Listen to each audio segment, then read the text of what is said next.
Bengaluru.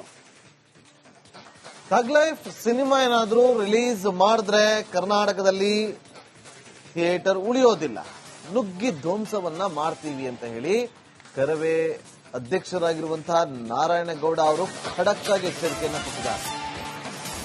Cinema ನೋಡಬೇಕು ಅಂದ್ರೆ ತಮಿಳುನಾಡಿಗೆ ಹೋಗಿ, ಕರ್ನಾಟಕ ರಾಜ್ಯದಲ್ಲಿ ಕ್ಷಮೆ ಕೇಳುವವರೆಗೂ ಕೂಡ ಬಿಡುಗಡೆ ಆಗಬಾರದು.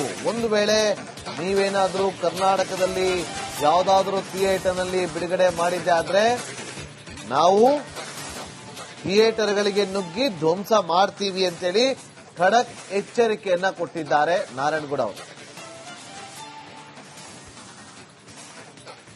ಎಸ್, ನಮ್ಮ ಜೊತೆಗೆ ಕರವೇ ನಾರಾಯಣಗೌಡ ಇದ್ರೆ ಮಾತಾಡಿಸ್ತೀನಿ ನಾನು.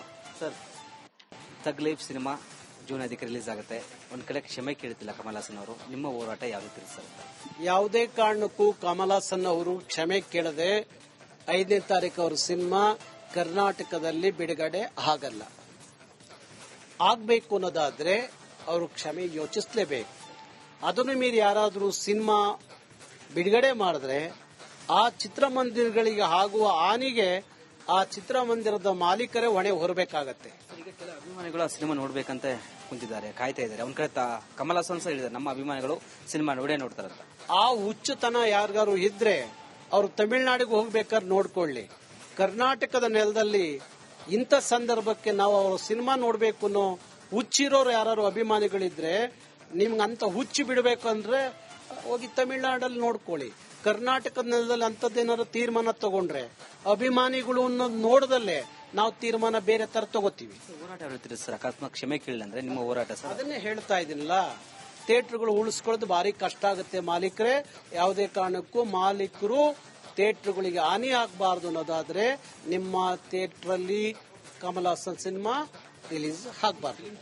ಟೈಮ್ ಕೊಡ್ತದ್ರಿ, ಇವತ್ತು ಕೊನೆಯ ದಿನ ಅಂತ ಕ್ಷಮೆ ಕೇಳಿ ಅಂತ ಹೇಳಿದ್ರೆ ಈಗ ಮತ್ತೆ ಪೋಸ್ಟ್ಪೋನ್ ಮಾಡಿದ್ರೆ ಇನ್ನ 3 ದಿನ ಮಾಡಿದ್ರೆ ರಿಕ್ವೆಸ್ಟ್ ಮಾಡೋ ಪರಿಸ್ಥಿತಿ ಉಂಟಾಗಿದೆ ಸರ್. ಮಂಡಳಿ ಹೋಗಿ ಮನವಿ ಮಾಡ್ಕೊಳ್ಳೋದಾಗ್ಲಿ, ಅವ್ರ ಮುಂದೆ ಕೈ ಕಟ್ಟಿ ನಿಲ್ಲೋದಾಗ್ಲಿ, ಇಲ್ಲ ಅವ್ರನ್ನ ಗೋಗೂರಿಯೋದಾಗ್ಲಿ ಯಾವುದು ಮಾಡಬಾರ್ದು. ಅಪರಾಧಿ ಸ್ಥಾನದಲ್ಲಿ ನಿಂತಿರೋದು ಕಮಲ್ ಹಾಸನ್ನೇ ಹೊರತು ಚಲನಚಿತ್ರ ವಾಣಿಜ್ಯ ಮಂಡಳಿ ಅಲ್ಲ. ಆಗಿರುವಾಗ ಚಲನಚಿತ್ರ ವಾಣಿಜ್ಯ ಮಂಡಳಿಗೆ ಏನಾದ್ರೂ ಒಂದಷ್ಟು ತಾಕತ್ತಿದೆ, ವಾಣಿಜ್ಯ ಮಂಡಳಿಗೆ ಅಧಿಕಾರ ಇದೆ ಅನ್ನೋದಾದ್ರೆ ಆ ಸಿನಿಮಾವನ್ನ ಬಂದ್ ಮಾಡಿ ನಿಮ್ಮ ಅಧಿಕಾರ ಏನು ಅನ್ನೋದನ್ನ ಕನ್ನಡಿಗರಿಗೆ ತೋರಿಸ್ಕೊಡಿ. ಶಿವರಾಜ್ ಕುಮಾರ್ ಸರ್ ಅವ್ರ ಪರವಾಗಿ ಮಾತಾಡಿದ್ದಾರೆ, ನ್ಯೂಸ್ ಅವ್ರ ಭೇಟಿಗೆ ಮಾಡಲು ಮುಂದಾಗ್ತಿದ್ದಾರೆ ಸರ್, ಏನು ವಿಚಾರ ಸರ್? ಶಿವರಾಜ್ ಕುಮಾರ್ ಬಗ್ಗೆ ವ್ಯಕ್ತಿಗತವಾಗಿ ನಮಗೆ ಭಾರಿ ದೊಡ್ಡ ಅಭಿಮಾನ. ಆ ಕುಟುಂಬ ನಾವೆಲ್ಲ ರಾಜ್ಕುಮಾರ್ ಅಭಿಮಾನಿಗಳಾಗಿ ಕನ್ನಡ ಹೋರಾಟಕ್ಕೆ ಬಂದವರು. ದೊಡ್ಡ ಮನೆ ಬಗ್ಗೆ ಭಾರಿ ಗೌರವ ಇದೆ. ಆದ್ರೆ ಕನ್ನಡದ ಬಗ್ಗೆ ಏನಾದ್ರೂ ಗೌರವ ತೋರಿಸಲಿಲ್ಲ ಅಂದ್ರೆ ನಾವ್ ಯಾರ ಬಗ್ಗೆನೂ ಗೌರವ ತೋರಿಸಲ್ಲ. ಇದಿಷ್ಟು ಕರವೇ ನಾರಾಯಣಗೌಡರ ಮಾತಾಯಿತು. ಕ್ಯಾಮರಾ ಪರ್ಸನ್ ಮಂಜು ಜೊತೆ ವೀರೇಶ್, ಬೆಂಗಳೂರು. ಥಗ್ ಲೈಫ್ ಸಿನಿಮಾ ಏನಾದ್ರೂ ರಿಲೀಸ್ ಮಾಡಿದ್ರೆ ಕರ್ನಾಟಕದಲ್ಲಿ ಥಿಯೇಟರ್ ಉಳಿಯೋದಿಲ್ಲ, ನುಗ್ಗಿ ಧ್ವಂಸವನ್ನ ಮಾಡ್ತೀವಿ ಅಂತ ಹೇಳಿ ಕರವೇ ಅಧ್ಯಕ್ಷರಾಗಿರುವಂತಹ ನಾರಾಯಣಗೌಡ ಅವರು ಖಡಕ್ ಆಗಿ ಎಚ್ಚರಿಕೆಯನ್ನು ಕೊಟ್ಟಿದ್ದಾರೆ. ಸಿನಿಮಾ ನೋಡಬೇಕು ಅಂದ್ರೆ ತಮಿಳುನಾಡಿಗೆ ಹೋಗಿ, ಕರ್ನಾಟಕ ರಾಜ್ಯದಲ್ಲಿ ಕ್ಷಮೆ ಕೇಳುವವರೆಗೂ ಕೂಡ ಬಿಡುಗಡೆ ಆಗಬಾರದು. ಒಂದು ವೇಳೆ ನೀವೇನಾದ್ರೂ ಕರ್ನಾಟಕದಲ್ಲಿ ಯಾವುದಾದ್ರೂ ಥಿಯೇಟರ್ನಲ್ಲಿ ಬಿಡುಗಡೆ ಮಾಡಿದ್ದೆ ಆದ್ರೆ ನಾವು ಥಿಯೇಟರ್ಗಳಿಗೆ ನುಗ್ಗಿ ಧ್ವಂಸ ಮಾಡ್ತೀವಿ ಅಂತೇಳಿ ಖಡಕ್ ಎಚ್ಚರಿಕೆಯನ್ನ ಕೊಟ್ಟಿದ್ದಾರೆ ನಾರಾಯಣಗೌಡ ಅವರು. ಎಸ್, ನಮ್ಮ ಜೊತೆಗೆ ಕರವೇ ನಾರಾಯಣಗೌಡ ಇದ್ರೆ ಮಾತಾಡಿಸ್ತೀನಿ ನಾನು. Sir, Thug Life cinema June 5ಕ್ಕೆ ರಿಲೀಸ್ ಆಗುತ್ತೆ. ಒಂದ್ ಕಡೆ ಕ್ಷಮೆ ಕೇಳ್ತಿಲ್ಲ ಕಮಲ್ ಹಾಸನ್ ಅವರು. ನಿಮ್ಮ ಹೋರಾಟ ಯಾವ ರೀತಿ ಸರ್? ಯಾವುದೇ ಕಾರಣಕ್ಕೂ ಕಮಲ್ ಹಾಸನ್ ಅವರು ಕ್ಷಮೆ ಕೇಳದೆ 5ನೇ ತಾರೀಕು ಅವ್ರ ಸಿನಿಮಾ ಕರ್ನಾಟಕದಲ್ಲಿ ಬಿಡುಗಡೆ ಆಗಲ್ಲ. ಆಗ್ಬೇಕು ಅನ್ನೋದಾದ್ರೆ ಅವರು ಕ್ಷಮೆ ಯೋಚಿಸಲೇಬೇಕು. ಅದನ್ನು ಮೀರಿ ಯಾರಾದರೂ ಸಿನಿಮಾ ಬಿಡುಗಡೆ ಮಾಡಿದ್ರೆ ಆ ಚಿತ್ರಮಂದಿರಗಳಿಗೆ ಆಗುವ ಹಾನಿಗೆ ಆ ಚಿತ್ರಮಂದಿರದ ಮಾಲೀಕರೇ ಹೊಣೆ ಹೊರಬೇಕಾಗತ್ತೆ. ಈಗ ಕೆಲ ಅಭಿಮಾನಿಗಳು ಆ ಸಿನಿಮಾ ನೋಡ್ಬೇಕಂತ ಕುಂತಿದ್ದಾರೆ, ಕಾಯ್ತಾ ಇದ್ದಾರೆ. ಒಂದ್ ಕಡೆ ಕಮಲ್ ಹಾಸನ್ ಸಹ ಹೇಳಿದ್ದಾರೆ, ನಮ್ಮ ಅಭಿಮಾನಿಗಳು ಸಿನಿಮಾ ನೋಡ್ತಾರಂತ. ಆ ಹುಚ್ಚುತನ ಯಾರಿಗಾರು ಇದ್ರೆ ಅವರು ತಮಿಳುನಾಡಿಗೆ ಹೋಗ್ಬೇಕಾದ್ರೆ ನೋಡ್ಕೊಳ್ಳಿ. ಕರ್ನಾಟಕದ ನೆಲದಲ್ಲಿ ಇಂಥ ಸಂದರ್ಭಕ್ಕೆ ನಾವು ಅವರು ಸಿನಿಮಾ ನೋಡ್ಬೇಕು ಅನ್ನೋ ಹುಚ್ಚಿರೋರು ಯಾರು ಅಭಿಮಾನಿಗಳಿದ್ರೆ ನಿಮ್ಗೆ ಅಂತ ಹುಚ್ಚು ಬಿಡಬೇಕು ಅಂದ್ರೆ ಹೋಗಿ ತಮಿಳುನಾಡಲ್ಲಿ ನೋಡ್ಕೊಳ್ಳಿ. ಕರ್ನಾಟಕದ ನೆಲದಲ್ಲಿ ಅಂತದ್ದೇನಾದ್ರು ತೀರ್ಮಾನ ತಗೊಂಡ್ರೆ ಅಭಿಮಾನಿಗಳು ಅನ್ನೋದು ನೋಡದಲ್ಲೇ ನಾವು ತೀರ್ಮಾನ ಬೇರೆ ತರ ತಗೋತೀವಿ. ಹೋರಾಟ ಯಾವ ರೀತಿ ಇರುತ್ತೆ ಸರ್? ಅಕಸ್ಮಾತ್ ಕ್ಷಮೆ ಕೇಳಿಲ್ಲ ಅಂದ್ರೆ ನಿಮ್ಮ ಹೋರಾಟ ಸರ್? ಅದನ್ನೇ ಹೇಳ್ತಾ ಇದ್ದೀನಲ್ಲ, ಥಿಯೇಟರ್ಗಳು ಉಳಿಸ್ಕೊಳ್ಳೋದು ಭಾರಿ ಕಷ್ಟ ಆಗುತ್ತೆ ಮಾಲೀಕರೇ. ಯಾವುದೇ ಕಾರಣಕ್ಕೂ ಮಾಲೀಕರು ಥಿಯೇಟರ್ಗಳಿಗೆ ಹಾನಿ ಆಗಬಾರ್ದು ಅನ್ನೋದಾದ್ರೆ ನಿಮ್ಮ ಥಿಯೇಟರ್ ಅಲ್ಲಿ ಕಮಲ್ ಹಾಸನ್ ಸಿನಿಮಾ ರಿಲೀಸ್ ಆಗಬಾರ್ದು. ಚೇಂಬರ್ಸ್ ಟೈಮ್ ಕೊಡ್ತದ್ರಿ, ಇವತ್ತು ಕೊನೆಯ ದಿನ ಅಂತ ಕ್ಷಮೆ ಕೇಳಿ ಅಂತ ಹೇಳಿದ್ರೆ ಈಗ ಮತ್ತೆ ಪೋಸ್ಟ್ಪೋನ್ ಮಾಡಿದ್ರೆ ಇನ್ನ 3 ದಿನ ಮಾಡಿದ್ರೆ ರಿಕ್ವೆಸ್ಟ್ ಮಾಡೋ ಪರಿಸ್ಥಿತಿ ಉಂಟಾಗಿದೆ ಸರ್. ವಾಣಿಜ್ಯ ಮಂಡಳಿ ಹೋಗಿ ಮನವಿ ಮಾಡ್ಕೊಳ್ಳೋದಾಗ್ಲಿ, ಅವ್ರ ಮುಂದೆ ಕೈಕಟ್ಟಿ ನಿಲ್ಲೋದಾಗ್ಲಿ, ಇಲ್ಲ ಅವ್ರನ್ನ ಗೋಗೂರಿಯೋದಾಗ್ಲಿ ಯಾವುದು ಮಾಡಬಾರ್ದು.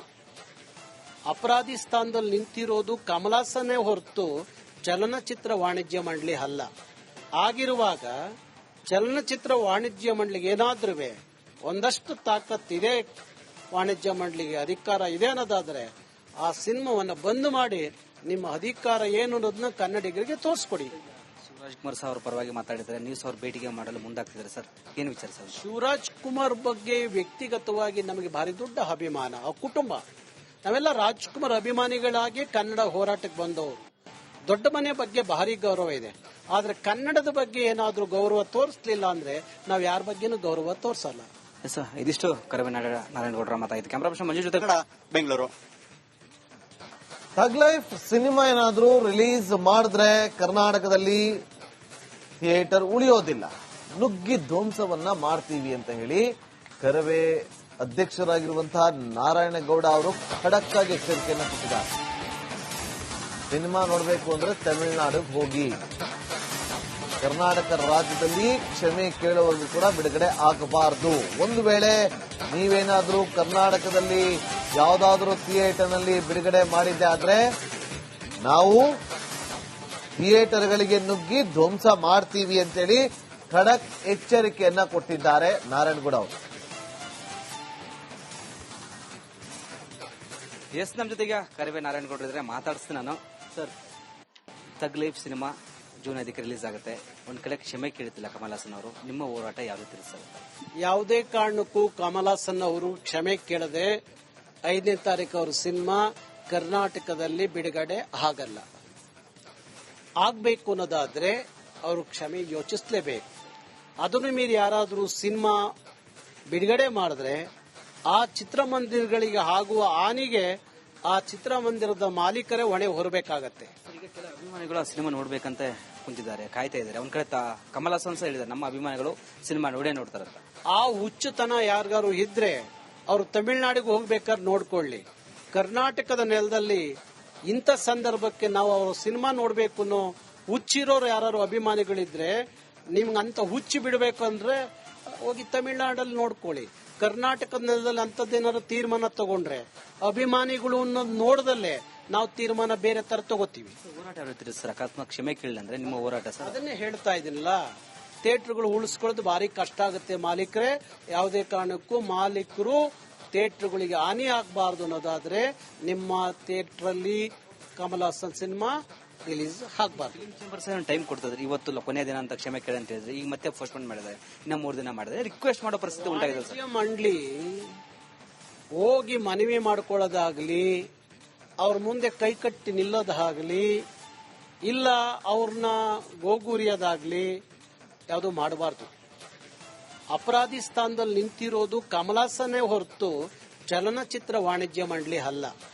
ಆಗಿರುವಾಗ ಚಲನಚಿತ್ರ ವಾಣಿಜ್ಯ ಮಂಡಳಿಗೆ ಏನಾದ್ರೂ ಒಂದಷ್ಟು ತಾಕತ್ತಿದೆ, ವಾಣಿಜ್ಯ ಮಂಡಳಿಗೆ ಅಧಿಕಾರ ಇದೆ ಅನ್ನೋದಾದ್ರೆ ಆ ಸಿನಿಮಾವನ್ನ ಬಂದ್ ಮಾಡಿ ನಿಮ್ಮ ಅಧಿಕಾರ ಏನು ಅನ್ನೋದನ್ನ ಕನ್ನಡಿಗರಿಗೆ ತೋರಿಸ್ಕೊಡಿ. ಶಿವರಾಜ್ ಕುಮಾರ್ ಸರ್ ಅವ್ರ ಪರವಾಗಿ ಮಾತಾಡಿದ್ರೆ ನ್ಯೂಸ್ ಅವ್ರ ಭೇಟಿಗೆ ಮಾಡಲು ಮುಂದಾಗ್ತಿದ್ದಾರೆ ಸರ್, ಏನು ವಿಚಾರ ಸರ್? ಶಿವರಾಜ್ ಕುಮಾರ್ ಬಗ್ಗೆ ವ್ಯಕ್ತಿಗತವಾಗಿ ನಮಗೆ ಭಾರಿ ದೊಡ್ಡ ಅಭಿಮಾನ. ಆ ಕುಟುಂಬ, ನಾವೆಲ್ಲ ರಾಜ್ಕುಮಾರ್ ಅಭಿಮಾನಿಗಳಾಗಿ ಕನ್ನಡ ಹೋರಾಟಕ್ಕೆ ಬಂದವರು. ದೊಡ್ಡ ಮನೆ ಬಗ್ಗೆ ಭಾರಿ ಗೌರವ ಇದೆ. ಆದ್ರೆ ಕನ್ನಡದ ಬಗ್ಗೆ ಏನಾದ್ರೂ ಗೌರವ ತೋರಿಸಲಿಲ್ಲ ಅಂದ್ರೆ ನಾವ್ ಯಾರ ಬಗ್ಗೆನೂ ಗೌರವ ತೋರಿಸಲ್ಲ. ಸರ್, ಇದಿಷ್ಟು ಕರವೇ ನಾರಾಯಣಗೌಡರ ಮಾತಾಯಿತು. ಕ್ಯಾಮರಾ ಪರ್ಸನ್ ಮಂಜು ಜೊತೆ ಬೆಂಗಳೂರು. ಥಗ್ ಲೈಫ್ ಸಿನಿಮಾ ಏನಾದ್ರೂ ರಿಲೀಸ್ ಮಾಡಿದ್ರೆ ಕರ್ನಾಟಕದಲ್ಲಿ ಥಿಯೇಟರ್ ಉಳಿಯೋದಿಲ್ಲ, ನುಗ್ಗಿ ಧ್ವಂಸವನ್ನ ಮಾಡ್ತೀವಿ ಅಂತ ಹೇಳಿ ಕರವೇ ಅಧ್ಯಕ್ಷರಾಗಿರುವಂತಹ ನಾರಾಯಣಗೌಡ ಅವರು ಖಡಕ್ ಆಗಿ ಎಚ್ಚರಿಕೆಯನ್ನು ಕೊಟ್ಟಿದ್ದಾರೆ. ಸಿನಿಮಾ ನೋಡಬೇಕು ಅಂದ್ರೆ ತಮಿಳುನಾಡಿಗೆ ಹೋಗಿ, ಕರ್ನಾಟಕ ರಾಜ್ಯದಲ್ಲಿ ಕ್ಷಮೆ ಕೇಳುವವರೆಗೂ ಕೂಡ ಬಿಡುಗಡೆ ಆಗಬಾರದು. ಒಂದು ವೇಳೆ ನೀವೇನಾದ್ರೂ ಕರ್ನಾಟಕದಲ್ಲಿ ಯಾವುದಾದ್ರೂ ಥಿಯೇಟರ್ನಲ್ಲಿ ಬಿಡುಗಡೆ ಮಾಡಿದ್ದೆ ಆದ್ರೆ ನಾವು ಥಿಯೇಟರ್ಗಳಿಗೆ ನುಗ್ಗಿ ಧ್ವಂಸ ಮಾಡ್ತೀವಿ ಅಂತೇಳಿ ಖಡಕ್ ಎಚ್ಚರಿಕೆಯನ್ನ ಕೊಟ್ಟಿದ್ದಾರೆ ನಾರಾಯಣಗೌಡ ಅವರು. ಎಸ್, ನಮ್ಮ ಜೊತೆಗೆ ಕರಿವೆ ನಾರಾಯಣಗೌಡರು ಇದ್ರೆ ಮಾತಾಡಿಸ್ತೀನಿ ನಾನು. Sir, Thug Life cinema June 5ಕ್ಕೆ ರಿಲೀಸ್ ಆಗುತ್ತೆ. ಒಂದ್ ಕಡೆ ಕ್ಷಮೆ ಕೇಳ್ತಿಲ್ಲ ಕಮಲ್ ಹಾಸನ್ ಅವರು. ನಿಮ್ಮ ಹೋರಾಟ ಯಾವ ರೀತಿ ಸರ್? ಯಾವುದೇ ಕಾರಣಕ್ಕೂ ಕಮಲ್ ಹಾಸನ್ ಅವರು ಕ್ಷಮೆ ಕೇಳದೆ 5ನೇ ತಾರೀಕು ಅವರು ಸಿನಿಮಾ ಕರ್ನಾಟಕದಲ್ಲಿ ಬಿಡುಗಡೆ ಆಗಲ್ಲ.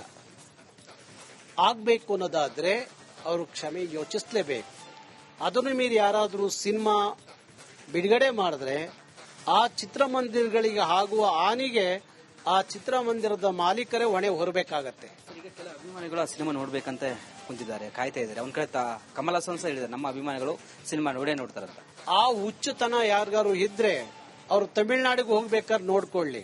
ಕರ್ನಾಟಕದ ನೆಲದಲ್ಲಿ ಇಂಥ ಸಂದರ್ಭಕ್ಕೆ ನಾವು ಅವ್ರ ಸಿನಿಮಾ ನೋಡ್ಬೇಕು ಅನ್ನೋ ಹುಚ್ಚಿರೋರು ಯಾರು ಅಭಿಮಾನಿಗಳಿದ್ರೆ ನಿಮ್ಗಂತ ಹುಚ್ಚಿ ಬಿಡಬೇಕು ಅಂದ್ರೆ ಹೋಗಿ ತಮಿಳುನಾಡಲ್ಲಿ ನೋಡ್ಕೊಳ್ಳಿ. ಕರ್ನಾಟಕದ ನೆಲದಲ್ಲಿ ಅಂತದ್ದೇನಾದ್ರು ತೀರ್ಮಾನ ತಗೊಂಡ್ರೆ ಅಭಿಮಾನಿಗಳು ಅನ್ನೋದು ನೋಡದಲ್ಲೇ ನಾವು ತೀರ್ಮಾನ ಬೇರೆ ತರ ತಗೋತೀವಿ. ಹೋರಾಟ ಯಾವ ರೀತಿ ಸರ್? ಅಕಸ್ಮಾತ್ ಕ್ಷಮೆ ಕೇಳಿಲ್ಲ ಅಂದ್ರೆ ನಿಮ್ಮ ಹೋರಾಟ ಸರ್? ಅದನ್ನೇ ಹೇಳ್ತಾ ಇದೀನಲ್ಲ, ಥಿಯೇಟರ್ಗಳು ಉಳಿಸ್ಕೊಳ್ಳೋದು ಭಾರಿ ಕಷ್ಟ ಆಗುತ್ತೆ ಮಾಲೀಕರೇ. ಯಾವುದೇ ಕಾರಣಕ್ಕೂ ಮಾಲೀಕರು ಥಿಯೇಟರ್ಗಳಿಗೆ ಹಾನಿ ಆಗಬಾರ್ದು ಅನ್ನೋದಾದ್ರೆ ನಿಮ್ಮ ಥಿಯೇಟರ್ ಅಲ್ಲಿ ಕಮಲ್ ಹಾಸನ್ ಸಿನಿಮಾ ರಿಲೀಸ್ ಆಗಬಾರ್ದು. ಚೇಂಬರ್ಸ್ ಟೈಮ್ ಕೊಡ್ತಿದ್ರೆ ಇವತ್ತು ಕೊನೆಯ ದಿನ ಅಂತ ಕ್ಷಮೆ ಕೇಳಿ ಅಂತ ಹೇಳಿದ್ರೆ ಈಗ ಮತ್ತೆ ಪೋಸ್ಟ್ಪೋನ್ ಮಾಡಿದ್ರೆ ಇನ್ನ 3 ದಿನ ಮಾಡಿದ್ರೆ ರಿಕ್ವೆಸ್ಟ್ ಮಾಡೋ ಪರಿಸ್ಥಿತಿ ಉಂಟಾಗಿದೆ ಸರ್. ಮಂಡಳಿ ಹೋಗಿ ಮನವಿ ಮಾಡ್ಕೊಳ್ಳೋದಾಗ್ಲಿ, ಅವ್ರ ಮುಂದೆ ಕೈಕಟ್ಟಿ ನಿಲ್ಲೋದಾಗ್ಲಿ, ಇಲ್ಲ ಅವ್ರನ್ನ ಗೋಗೂರಿಯೋದಾಗ್ಲಿ ಯಾವುದು ಮಾಡಬಾರ್ದು. ಅಪರಾಧಿ ಸ್ಥಾನದಲ್ಲಿ ನಿಂತಿರೋದು ಕಮಲ್ ಹಾಸನ್ನೇ ಹೊರತು ಚಲನಚಿತ್ರ ವಾಣಿಜ್ಯ ಮಂಡಳಿ ಅಲ್ಲ.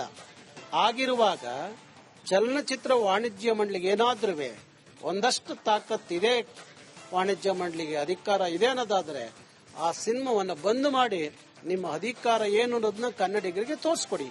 ಶಿವರಾಜ್ ಕುಮಾರ್ ಸರ್ ಅವರ ಪರವಾಗಿ ಮಾತಾಡಿದ್ದಾರೆ, ನ್ಯೂಸ್ ಅವ್ರ ಭೇಟಿಗೆ ಮಾಡಲು ಮುಂದಾಗ್ತಿದ್ದಾರೆ ಸರ್. ಏನು ವಿಚಾರ ಸರ್? ಶಿವರಾಜ್ ಕುಮಾರ್ ಬಗ್ಗೆ ವ್ಯಕ್ತಿಗತವಾಗಿ ನಮಗೆ ಭಾರಿ ದೊಡ್ಡ ಅಭಿಮಾನ. ಆ ಕುಟುಂಬ ನಾವೆಲ್ಲ ರಾಜ್ಕುಮಾರ್ ಅಭಿಮಾನಿಗಳಾಗಿ ಕನ್ನಡ ಹೋರಾಟಕ್ಕೆ ಬಂದವರು. ದೊಡ್ಡ ಮನೆ ಬಗ್ಗೆ ಭಾರಿ ಗೌರವ ಇದೆ.